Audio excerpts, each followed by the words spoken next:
संविधान का निर्माण डॉक्टर भीमराव अंबेडकर द्वारा करा गया और इसे बनाने में लगभग 2 साल 11 महीने 18 दिन लगे। आज का दिन ना तो किसी धर्म का है, ना ही किसी मजहब का है। आज का दिन केवल और केवल भारत देश का है।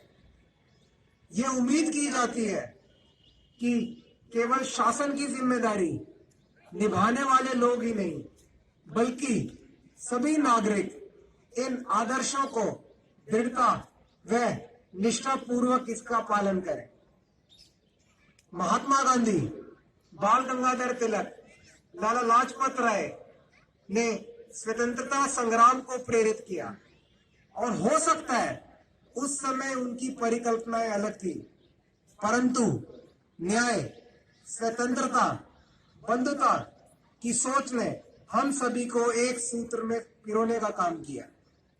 हम सभी को यह सोचना चाहिए कि ये मूल्य हमारे राष्ट्र निर्माताओं के आखिरकार आदर्श क्यों बने। इसका उत्तर स्पष्ट है।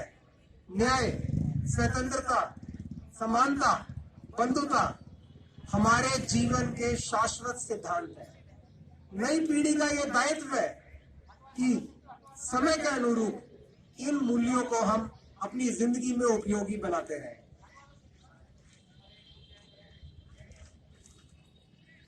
इतनी विशाल आबादी वाला हमारा देश को खाद्य उत्पादों में आत्मनिर्भर बनाने के लिए मैं हमारे प्रदेश के किसान भाइयों का अभिनंदन करता हूं।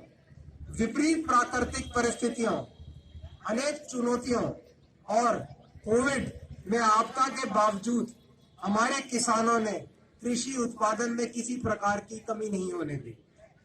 वैज्ञानिकों, डॉक्टरों के परिश्रम द्वारा कोरोना वायरस की वैक्सीन पूरी विकसित करी गई, जिससे पूरी मानवता में एक इतिहास रचा गया। विकसित देशों की तुलना में मृत्यु दर को सीमित रख पाने में अपने वैज्ञानिकों, डॉक्टरों ने मिलकर अमूल्य योगदान दिया। मेरा मानना है कि बंधुता के संवैधानिक आदर्श के बल पे ही हम इस विकराल आपदा का सामना कर पाए। मैं उन सभी डॉक्टर, नर्सों, स्वास्थ्य सेवाओं से जुड़े प्रशासकों और सफाई कर्मियों का उल्लेख करना चाहता हूं, जिन्होंने अपनी जान जोखिम में डालकर पीड़ितों की देखभाल करी। इस गंभीर आपदा के बावजूद हम अपनी गतिविधियों को सफलतापूर्वक आगे बढ़ाते रहे।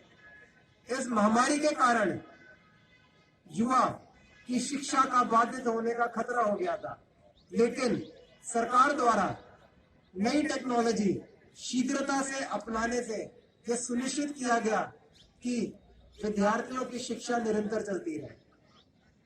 टेक्नोलॉजी की सहायता से न्यायपालिका और न्याय उपलब्ध करवाने की भी प्रणाली लगातार जारी रही। हर परिवार के सुविधाओं के पक्का मकान दिलाने से लेकर किसानों की आय दोगुना करना, आपदा को अवसर में बदलने के लिए आत्म भारत जैसी परियोजनाएं द्वारा सरकार ने सभी वर्गों को उन्नति की दिशा में ले जाने का प्रयास किया। अंत में मैं एक बार फिर डॉक्टर बाबा भीमराव अंबेडकर जी की बात दोहराना चाहता हूँ। संविधान चाहे कितना भी अच्छा क्यों ना हो, अंततः में बुरा ही साबित होगा यदि उसे इस्तेमाल करने वाले लोग बुरे हों, और संविधान चाहे कितना भी बुरा हो, अंततः में अच्छा ही साबित होगा यदि उसे इस्तेमाल करने वाले लोग अच्छे हों। जय हिंद, जय भारत।